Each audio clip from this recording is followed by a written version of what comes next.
જય શ્રી રાધે રાધે. હું રાકેશ દેવાણી, વેરાવળ, ગીર સોમનાથ. મારે આ વિડીયો બનાવવાની ફરજ એટલા માટે પડેલ છે ફરી પાછી, કારણ કે અમારા વેરાવળ પંથકની અંદર અને જૂનાગઢ અને ગીર સોમનાથ પંથકની અંદર સેવાના ભેખધારી ડૉક્ટર અતુલ ચક સાહેબે આત્મહત્યા કરી હતી. અને આત્મહત્યાની અંદર જવાબદાર તરીકે સુસાઇડ નોટની અંદર રાજેશ ચુડાસમા અને નારાયણ ચુડાસમાનું નામ લખી એમને સુસાઇડ નોટ લખીને આત્મહત્યા કરેલી. આ ડૉક્ટર એવા સેવાના ભેખધારી હતા કે સમગ્ર પંથકની અંદર બહોળું નામ ધરાવતા હતા અને લોકોની સેવા કરતા હતા. આવા ડૉક્ટર, પ્રભુ જેવા ડૉક્ટરે જ્યારે આત્મહત્યા કરી ત્યારે પ્રથમ વિડીયો પણ મારો જ બનેલો હતો. પ્રેસ મીડિયાને મેં નિવેદન આપેલું, એક રઘુવંશી સમાજના દીકરા તરીકે અને એક આગેવાન તરીકે. ત્યારે મેં સર્વે ગૃહ ખાતાને તેમજ પોલીસ તંત્રને આહ્વાન કરેલું કે આમાં જે કોઈ પણ ચમરબંધી હોય, જે કોઈ પણ ગુનેગાર હોય, અતુલ ચક સાહેબની આત્મહત્યા માટે જવાબદાર જે કોઈ પણ હોય એમને છોડવા ન જોઈએ, એમની પર કાયદેસરની કાર્યવાહી થવી જોઈએ. અને એમનો વિશ્વાસ રાખીને આ વિડીયો બનાવેલો. ત્યારબાદ પણ 3 મહિના બાદ, લાંબા સમય બાદ એક એફઆઈઆર નોંધાયેલી, જેમાં રાજેશ ચુડાસમા અને નારાયણ ચુડાસમાનું નામ એફઆઈઆરની અંદર નોંધાયેલું, જે ગત ટર્મના સાંસદ હતા. અને આ વખતે પણ ભારતીય જનતા પાર્ટીએ એમને ટિકિટ આપી. આજ દિન સુધી એમની ધરપકડ નથી થઈ. આજ દિન સુધી કથાકથિત સમાધાનની કહાનીઓ વહેતી કરી ચૂંટણી સમયે, અને હજી સુધી કોર્ટમાંથી કોઈ ક્લીન ચીટ આપેલી નથી. તેમને બાઇજ્જત કોઈ બરી કરેલા નથી. પોલીસે તેમની ધરપકડ કરીને કોઈ નિવેદન પોલીસે જાહેર કરેલું નથી કે કોઈ સમરી ભરેલ નથી. આ અરસામાં આ ભાઈ રાજેશ ચુડાસમા, નરેન્દ્રભાઈ મોદી અમારા વડાપ્રધાન શ્રીના નામે અને લાગણીઓના કારણે દેશવાસીઓના અને આ પંથકના લોકોએ એમને મતદાન આપ્યું. ભારતીય જનતા પાર્ટીના સનિષ્ઠ કાર્યકરો, નાનાથી લઈને મોટા સૌ કાર્યકરોએ ખૂબ મહેનત કરી, અથાગ પ્રયત્નો કરી, માંડ એમને જીતાડેલા છે અને જીતી ગયા છે.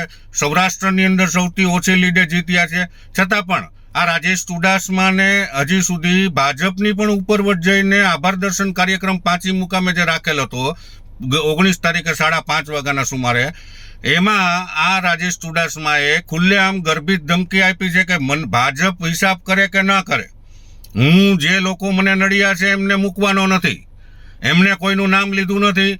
અને મેં ખુલ્લેઆમ આ રાજેશ ચુડાસમાની વિરુદ્ધ, કારણ કે અમારા ડૉક્ટર, પ્રભુ જેવા ડૉક્ટર અતુલ ચક સાહેબે માનવ હિતને ધ્યાનમાં રાખી, પ્રજાલક્ષી, પ્રજાના હિતને ધ્યાનમાં રાખી, આવા ગુનેગાર જેમનું નામ હોય એફઆઈઆરની અંદર નોંધાયેલું હોય, એમને કોઈ ક્લીન ચીટ મળેલી ન હોય, એટલે ગુનેગાર પોલીસની અંદર એમની સંડોવણી હોય આ ગુનાની અંદર, અને એમના કારણે મેં એનો વિરોધ કરેલો. અને વિરોધ જબરદસ્ત કરેલો.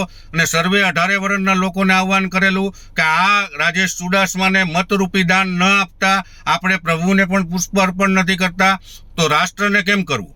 એટલે આવી ગર્ભિત ધમકી બાદ મને એમ લાગે છે કે આ ભાજપ, ભારતીય જનતા પાર્ટીથી પણ ઉપરવટ જઈ અને મને ડર લાગે છે અને મહેસૂસ થાય છે. એટલે મેં એક ફરિયાદ રૂપી સર્વે ડીએસપી સાહેબ, આઈજી સાહેબ, એસપી, ડીજીપી સાહેબ, ગૃહમંત્રી, મુખ્યમંત્રી તેમજ કેન્દ્રીય ગૃહમંત્રી અને વડાપ્રધાનશ્રીને ઉદ્દેશીને મેં સર્વેને કોપી ઈમેલથી અને તેમજ ઇનવર્ડમાં દાખલ કરી જિલ્લા કલેક્ટર ગીર સોમનાથ અને ડીજીપી સાહેબને, ડીએસપી સાહેબને ગીર સોમનાથમાં 23 તારીખે ગઈકાલે નોંધાવેલી છે.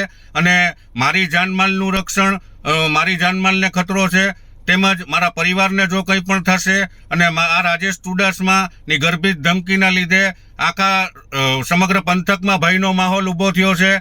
હકીકતમાં એક સાંસદ બન્યા બાદ એમને શપથ લેવડાવવામાં આવે છે, શપથવિધિ થાય છે, એમની અંદર એમ શપથ લેવડાવવામાં આવે છે કે હું કોઈ પ્રજા પ્રત્યે રાગ દ્વેષ રાખીશ નહીં, હું રાષ્ટ્રને સમર્પિત રહીને કામ કરીશ, હું સર્વે લોકોના કામ કરીશ, વિસ્તારના લોકોના વિકાસના કામો કરીશ, આવી શપથ લેવડાવવામાં આવે. છતાંય આ ભાન ભૂલેલા રાજેશ ચુડાસમાએ વિરોધીઓના કામ પ્રથમ કરવા જોઈએ, વિરોધીઓને પ્રોત્સાહન પહેલું આપવું જોઈએ. આ ભાન ભૂલી અને વેરઝેરની ભાવનાથી ચૂંટણીની અંદર હાર જીત તો થતી હોય, પરંતુ પોતાના કરેલા કુકર્મોના લીધે વિરોધ થયો હોય, આવા વિરોધને સાંખી ન લઈ અને જાહેરમાં ગર્ભિત કોઈના નામ લીધા વગર ખુલ્લી ધમકી આપેલ છે.